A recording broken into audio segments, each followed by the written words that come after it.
rugged New England territory. News of President Kennedy's assassination has mercifully been withheld from his 98-year-old maternal grandmother who lives in Boston. Mrs. John Fitzgerald is her name. She lives with a son, Thomas Fitzgerald, and he says he doesn't think that he will ever tell his mother that her grandson, the President of the United States, is now dead. And the 16-year-old daughter of Lyndon Johnson was in class today at the National Cathedral School for Girls in Washington when she heard of the assassination of President Kennedy.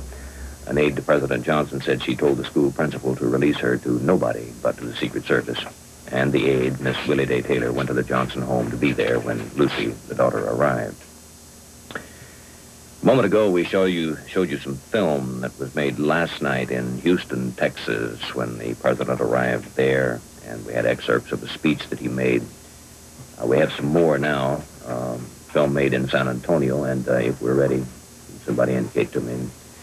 President Kennedy flew to Texas, as you know, only yesterday, in what was to be a two-day tour with major speeches in San Antonio and Houston. The president and Mrs. Kennedy, both in the Air Force jet, arrived at San Antonio's International Airport. And his mission was to dedicate the new Aerospace Medical Health Center at nearby Brooks Air Force Base. This is in San Antonio. And his intention, too, was to spend some of the 48 hours in Texas in old-fashioned politicking. At the San Antonio Airport and later in the motorcade to Brooks, the crowds were large. The welcome was friendly. The president rode in his open car with Texas Governor John Connally, Jr. In San Antonio, in fact, in all of Texas, this is the truly space-conscious territory, and so the focus of the president's visit to Brooks Air Force Base was an enthusiastic defense of this nation's space program. With Mrs. Kennedy on the platform, the president helped dedicate the new $6 million Aerospace Health Center, and in just a moment we will hear an excerpt of the remarks that he made.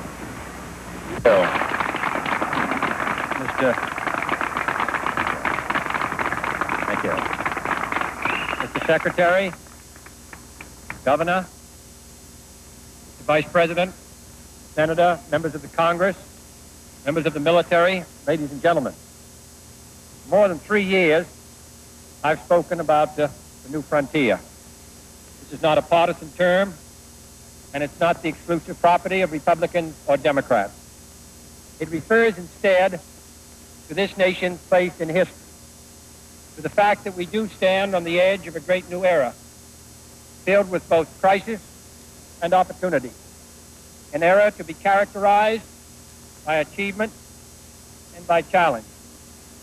It is an era which calls for action and for the best efforts of all those who would test the unknown and the uncertain in every phase of human endeavor.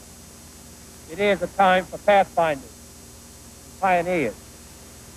I have come to Texas today to salute an outstanding group of pioneers.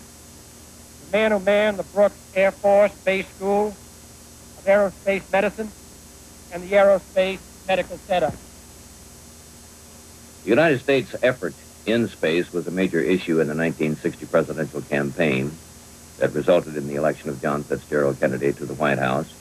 He immediately launched an increased program called for greater appropriations, an approach that has recently run into increasing criticism, particularly at time to consider the appropriations bills. He was in Texas not only to politic for the 1964 campaign, but also to, in part, justify the expenditures that had been made and call for an even greater effort in space. So we would like now an examination of President Kennedy as a space-age president and his attitude toward the new challenge of the outer dimensions. For this, we would go to our studios in Washington and NBC's Peter Hackus.